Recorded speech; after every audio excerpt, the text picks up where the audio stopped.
Gazetecilikte etik bir haberin yayınlanıp yayınlanmaması konusunda kendi çıkar ilişkilerine alet etmemesi gerekiyor. Günümüzde maalesef etik kuralı dışında yayın yapan çok gazeteler var, yayınlar var. Bunlar tavsiye edilmiyor. Yani bir otokontrol mekanizması yok. TV'lerde rütük o konuda var ama gazeteciler konusunda yok. Bu konunun da aslında artık irdelenmesi lazım. Mesleğe de bir etik gelmesi gerekiyor. Gazetecinin görevi yaşanan olayları kamuoyuna çarpıtmadan, sansürlemeden kamuoyuyla paylaşması gerekiyor. Gazetecinin görevi kamuoyuna yaşanan olayları çarpıtmadan ve sansürlemeden kamuoyuyla paylaşması gerekiyor. Demokratik ve insani değerlere önem vermesi gerekiyor. Evet. Doğruluğundan emin olmadan bir haber sizce yazılabilir mi?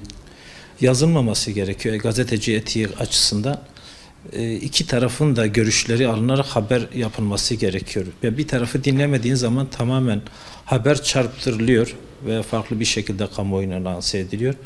Ama günümüzde maalesef gazeteci haberi popülerize etmek adına maalesef tek taraflı olarak haber yapıyor. Etik kuralları çiğnemenin televizyonlarda reyting getirdiği belirtiliyor. Gazeteci de tiraj ve okuma adına böyle yapabilir mi? Bu konuda neler söylemek istersiniz? Aslında yapmaması gerekiyor ama yapılıyor. Haberin okunurluğunu artırmak adına, tıklanma oranını artırma adına bunlar yapılıyor. Çünkü bakıyorsunuz haberin başlığı ayrı, haberin içeriği çok farklı. Bu sosyal medya yaygınlaştıktan sonra bu daha çok yapılmaya başlandı. Yani gazetecilerin de denetlenmesi gerekiyor. Gerekirse ceza da alması gerekiyor. Ama şu anda bakıyorsunuz bir dilekçe başvurar, savcılığa bir dilekçe vererek bir gazete açabiliyorsun. Herhangi bir kontrol mekanizması yok.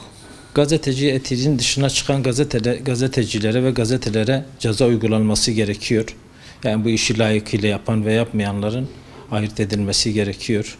Zaten İslami konulara göre gazetecilik yapılmış olsaydı bugün şu anda etik kurallarını, gazeteci kurallarını konuşuyor olmazdık. Maalesef onlar da yapılmıyor. Yani her meslekte olduğu gibi gazetecilerde de çıkar ilişkilerine alet eden insanlarımız var.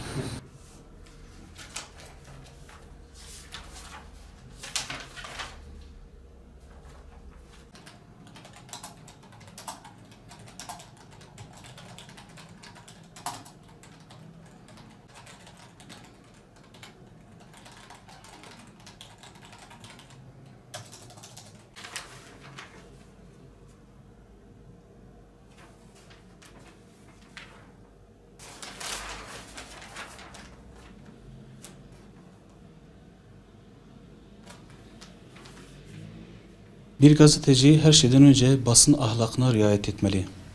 Sorumluluğun bilincinde olmalı, görevinin halkı doğru, tarafsız, dürüst bir şekilde aydınlatmak olduğunu bilmelidir. Ne yazık ki günümüzde birçok kimse basın ahlakına riayet etmiyor, etik davranmıyor.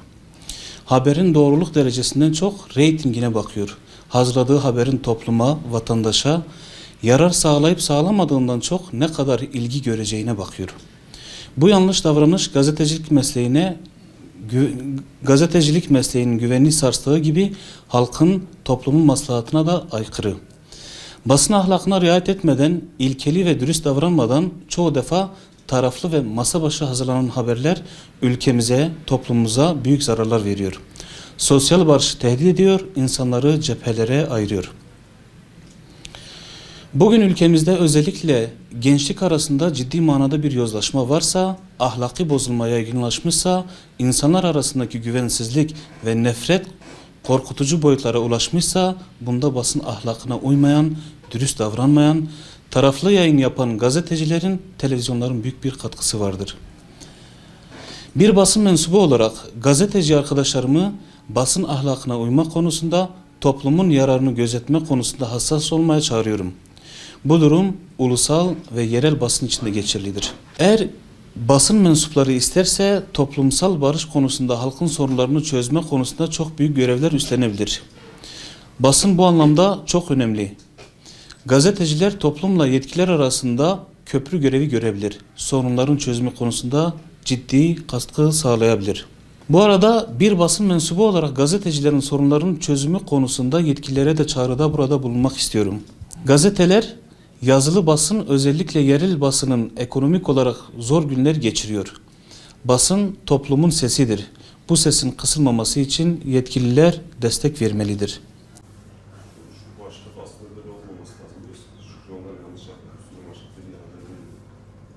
İlişkileri de biraz kesesiyle aşık oluyor. Demek ki bireysel işini tam olarak yapıyor.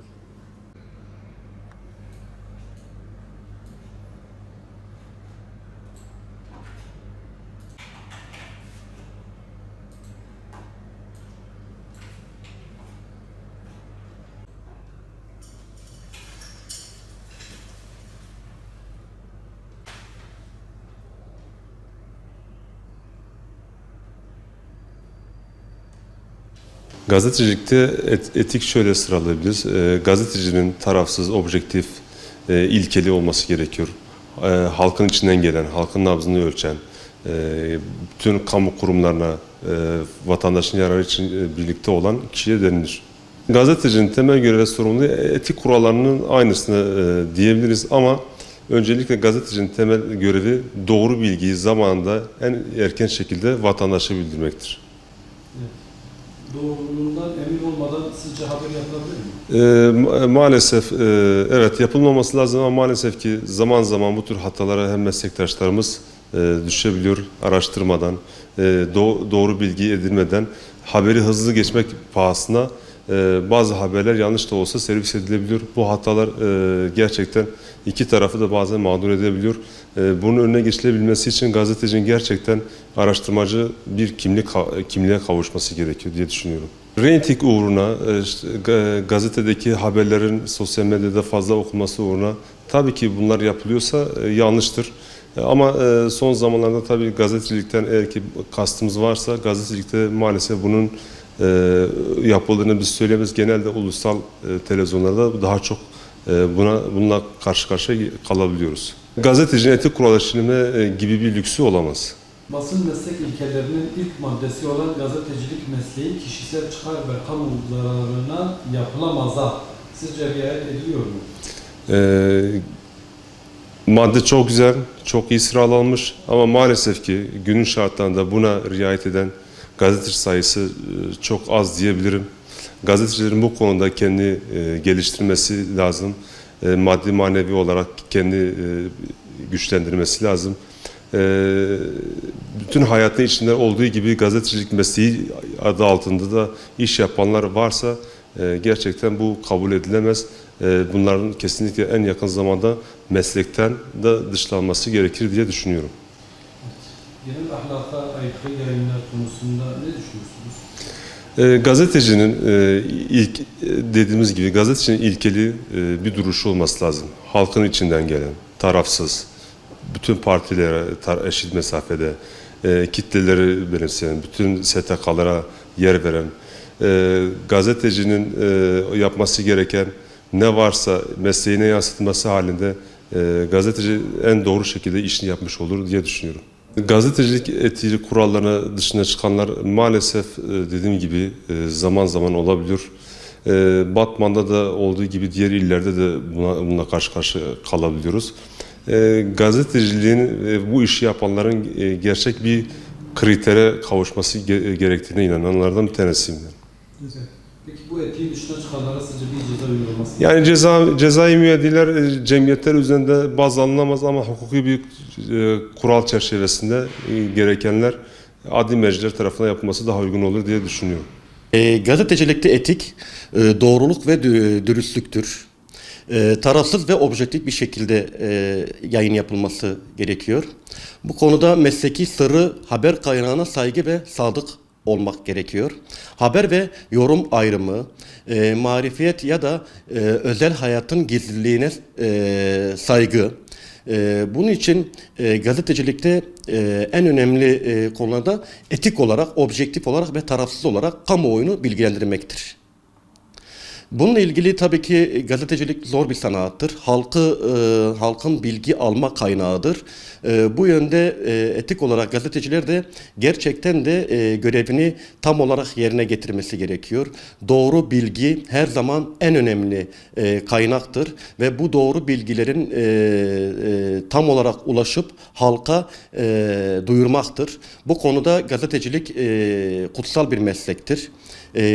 Doğru bilgiye ulaşıp insanları doğru bir şekilde bilgilendirmek en önemli görevimizdir.